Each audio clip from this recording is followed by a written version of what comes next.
attachment, but there was something that you wanted to touch on before that. Take us there, man. Yeah. So did want to talk about attachment styles. That may be a future conversation. But before we let our listeners go, I do want to talk about love languages. Oh, my goodness. Here's another joke that I say all the time. Ready? I could hear you roll your eyes when you said that, when he said that. Mm-hmm. So like, and I've listened to other podcasts that you have been a part of, and your take on love languages, I think, is so interesting. Specifically because when you hear about love languages, it makes so much sense. It puts everybody in categories that are easy to determine, and even if there's some overlap, you're like, okay, cool, but this is what I need. This is who I am. This is what I need, and this is how you can give it to me. Yeah. That like it seems pretty clear cut. It does. Right. But realistically speaking, from a psychological standpoint, apparently that's not what it is. And here today to tell us about it, Bridget motherfucking Gregory. Bridget Gregory. Tell us about love languages. I'm curious to hear your take on this. Yeah, I mean, love language, you're absolutely right. Love languages are a really fun little thing that we can take the quiz at the end of the book, put ourselves in these sweet little boxes, and say, hey, this is how you love me properly. Mm-hmm. Tell me how to love you. Okay. Tell me how to love you. You don't have to bring attention to it every time. Just let me help you. Just let me help not to. I feel shame around the microphone issue. Let me be the one to put the microphone up in your face. Thank you. I appreciate it. So that we can hear you give your opinion to all of the people in podcast land. All right, and we're done. So I think that when we're talking about love languages, you're right. It's like a lovely little quiz that we can take, and we can put ourselves in little compartments and say, like, this is how you love me. Tell me how to love you. And we can all follow those rules. The problem is they're not real. Love languages aren't real. It's just a thing that's sort of made up. Yes, go ahead. What? No, I'm listening because I want to hear you. I want to hear you. I'm curious as to why do you think that?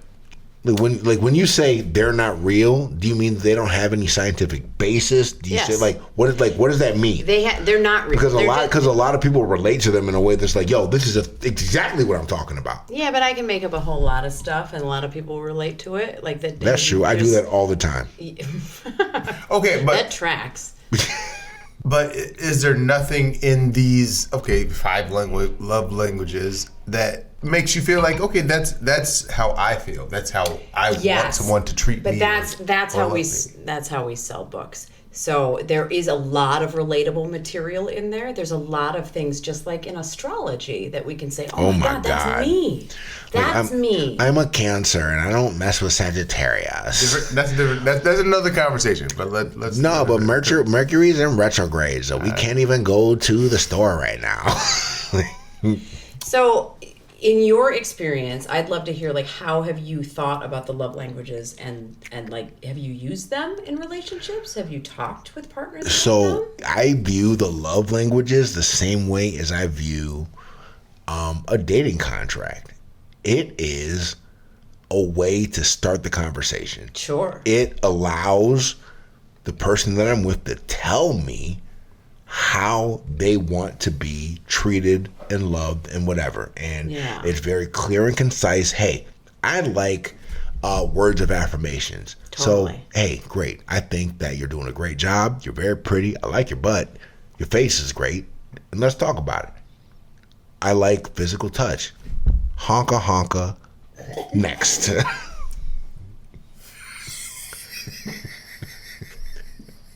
I like acts of services. Well, here it is. Oh, Lottie.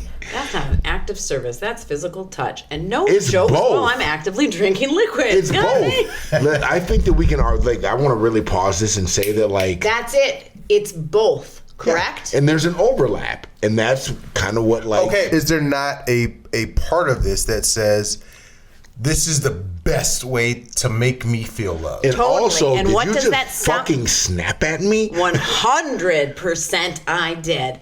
And what does that sound like? This is the best way to love me. This is how you love me, maximum, supreme style.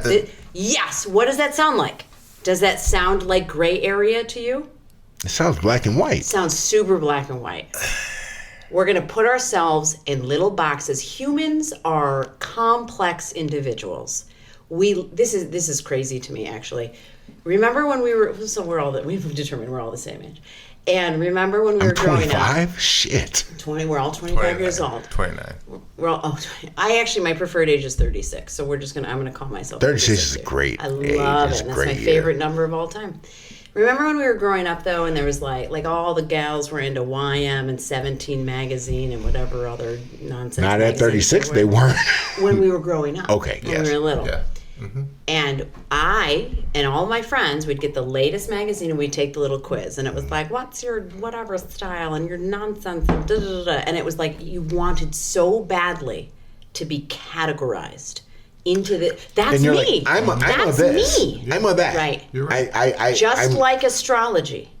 Just like a love language. Is we want it so also badly. just like people that identify as ABC or XYZ? No. I'm not talking about from a gender standpoint. I'm talking about people that are like, I appreciate this and this is how. Okay, anyway, we'll put that to the side for now. Okay. We all want to be like sparkly, special humans, and we're all like, when we're living our most authentic self, like our most authentic lives, we're like so different and so interesting. Also, though, let me take a quiz and put me in a box. What? It is so confusing to me that people don't see this. Like the love languages and saying my primary love language is words of affirmation. My secondary love language is this, and that is how you love me best. Except you also love the other things. The other things also have value. It becomes a very black and white thinking sort of thing. And this book was written by somebody who is not even in the mental health field. Like he's not a psychologist, he's not a therapist, he's not a professor of psychology or anything. So wait, just because somebody doesn't have the credentials doesn't mean that what they're saying isn't necessarily true. It's not research based though. It's based on his experience in pastoral counseling. And I'm going to tell you what, I can also write a book based on my experience in chatting with my friends. I would read that book though. It would be so smutty. So Fair. I'm not saying that there's no value there. I'm saying Okay, we have to that's take fine. we That's have to fine. take it with a grain of salt. Okay, So it's not different. okay, so let me ask you this then. Yeah. You don't feel like love languages should carry the weight. Basically, can't carry the weight. They shouldn't carry the weight in a relationship that they are at this point. Yeah. And this is like a hill I'll die on. What do you think should carry the weight in relationships? In a way that a person is expressing that they want to be loved or treated. What should carry that weight then? You're looking for like a defined, maybe like scientifically backed thing that we can point to? A way to express to your partner that this is the way to really reach me. That's ongoing communication. That's all that is. You can't say, hey, I took a quiz or I did this and I know we're going to save attachment styles for later, but like here's my attachment style, because these things are in flux. These things are not stagnant. You are not like saddled with this for the rest of your life. People like to categorize themselves and think this is how I am. insane. This is how I am going to be. Mm-hmm. I think that people would do a lot better if they viewed themselves as fluid. We are all fluid. That's actually pretty in a variety of ways. And when you're going to, the love languages, I have said this a million times, they are a lovely, sweet, little fun thing you can do with your partner. If that helps you communicate to each other how to effectively get through to each other or love each other or show affection or whatever. Mm-hmm. At the end of the day, that's all that is. Just like if I'm a whatever attachment style and you're a whatever attachment style, at some point, if I'm doing the work, I'm going to become a secure attachment style. I'm no longer going to be that other thing, right? Like, so these are not, they are fluid. These are not black and white thinking types of things. And people really, really like adhere to them and say, I am a Sagittarius. And my primary love language is, and I couldn't even make one up right now because I love them all.